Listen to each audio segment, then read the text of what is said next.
चित्रगुप्त ने देखा कि भगवान जब शिशुपाल का आप वध कर रहे थे तो आपकी उंगली थोड़ी कट गई थी और आप द्रौपदी ने एक चिंदी कीमती साड़ी को फाड़ी और उसमें आपकी उंगली में लपेट दी।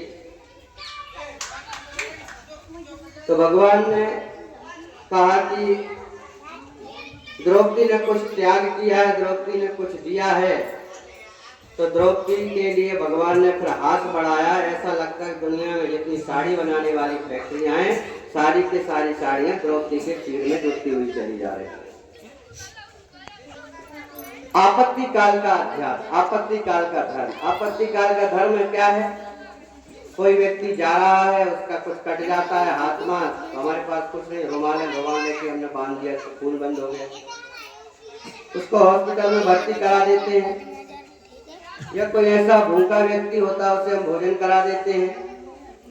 किसी की हम सहायता कर देते हैं जिसे बहुत ज्यादा जरूरत है। वो आपत्ति काल का धर्म का इतना बड़ा पुण्य बढ़ता है तो भगवान उसका इतना कुछ लौटा कर देते हैं, उसकी कोई कल्पना नहीं की जा सकती है। तो यज्ञ से तात्पर्य यही है कि यज्ञ केवल आहुति देना ही यज्ञ नहीं है, अपनी सामर्थ्य का त्याग करना भी यज्ञ है।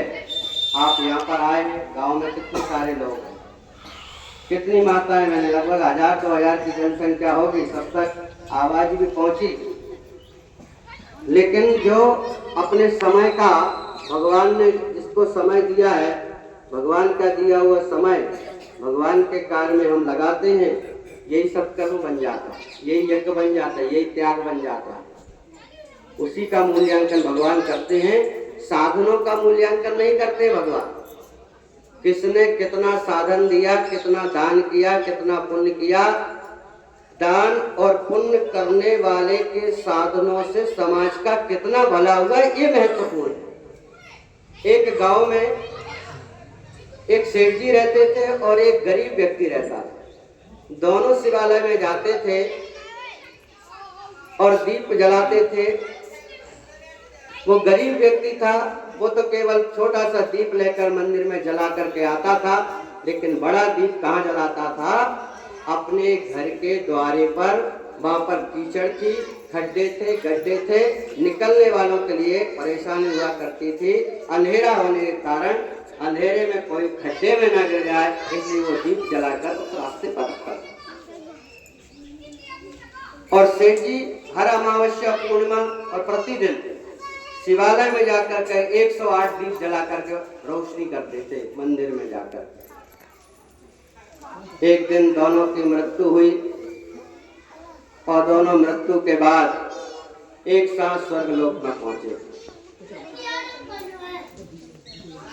स्वर्ग में लोक में पहुंचे तो उनके दान का मूल्यांकन किया गया।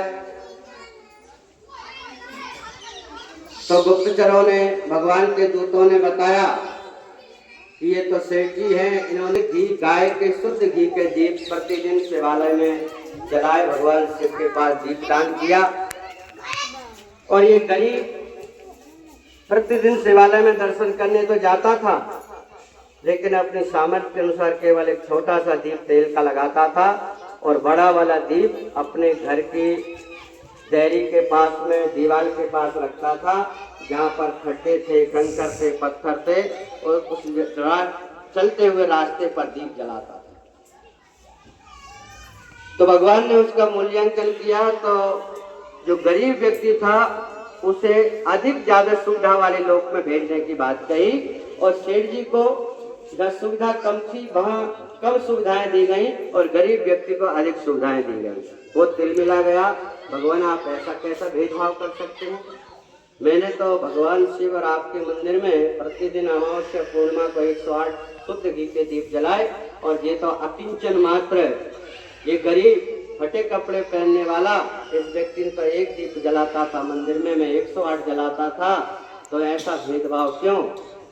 तो भगवान कहने लगे दान की आवश्यकता और उपयोगिता उसके आधार पर मूल्यांकन की जाती है कि उससे कितने लोगों ने लाभ उठाया।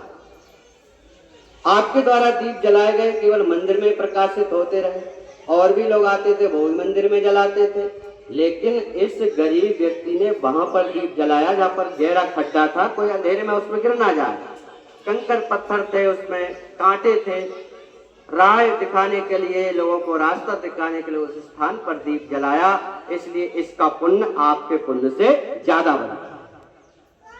तो मूल्य भाइयों बहनों, इस बात का नहीं कि हमने 100 रुपए दिए कि 1000 रुपए दिए। कोई नहीं जा रहा है तो हम क्या करेंगे, जाकर के गलियों में घूम करके, बहुत भीड़ होगी, बड़े महात्मा जी आएंगे, साधक तपस्वी आएंगे, पूरा गांव उमड़ पड़ेगा, तब हम जाएंगे। ऐसे जाने से क्या फायदा, समय खराब करने से क्या फायदा। भगवान का काम कभी छोटा बड़ा नहीं होता है। सत्यनारायण कथा में 5वें अध्याय में यही तो आता है कि राजा जंगल से जा रहे थे, छोटे छोटे बाल गोपाल भी लोग फूल पत्तियां तोड़कर भगवान सत्यदेव का पूजा कर रहे हैं, और राजा अभिमान बस होकर उनके पास भी नहीं जाता है। छोटे छोटे बाल गोपाल भील आते हैं कि चलो हमारे देश का राजा आया है, इसका स्वागत करें, सम्मान करें, तिलक लगाएं, इसको हार फूल पहनाएं और प्रसाद दें राजा को। लेकिन राजा अहंकारवश, छोटे लोगों के पास मैं क्यों बैठूं, मेरा भगवान बड़ा है, इनका छोटा भगवान है। भगवान को छोटा बड़ा होता है? भगवान तो भगवान होता है। भगवान की मूर्ति चाहे छोटी हो चाहे बड़ी हो, भगवान तो भगवान है। चाहे छोटा लोग पूछता हो चाहे बड़ा लोग पूछता हो, भगवान तो भगवान है। भगवान कभी छोटा बड़ा थोड़ी होता। लेकिन अहंकारवश भगवान को छोटा समझकर, उन लोगों को छोटा समझकर, भगवान की उपेक्षा करके वो